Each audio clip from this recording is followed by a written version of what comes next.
জি, আসসালামু আলাইকুম। আজকে আমরা একটা রাইনোপ্লাস্টি করতে যাচ্ছি, যার total absence of the nasal tip নাই, ডরসাম নেই, টোটালি নেই।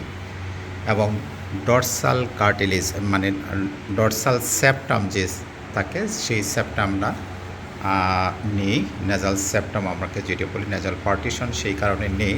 সেই কারণে নাকটা ডেবে গেছে এবং একই সঙ্গে তার ক্ল্যাফট লিপ এবং প্যালেট আছে। টুটকাটা তালুকাটা ছিল, সেটা রিপেয়ার করা হয়েছে। এখন বয়স তার হলো 7 বছর। আজকে আমরা হলো congenitally absence, nasal dorsum, nasal tip এবং কোলোমেলা, এই তিনটা জিনিস অ্যাবসেন্ট একটা পেশেন্টের। সাথে ক্ল্যাপ লিপ, ক্ল্যাপ প্লেট ছিল, সবগুলি জন্মগতভাবে। ক্ল্যাপ লিপ এবং প্লেট হলো ছোটোবেলায় অপারেশন হয়েছে। এখন পেশেন্ট আসছে আমার কাছে রাইনোপ্লাস্টির জন্য, that is nasal tip, nasal dorsum এবং কোলোমেলা কারেকশনের জন্য। পেশেন্টের বয়স হলো 7 বছর। আমরা একটা ইমপ্লান্ট দিয়েছি।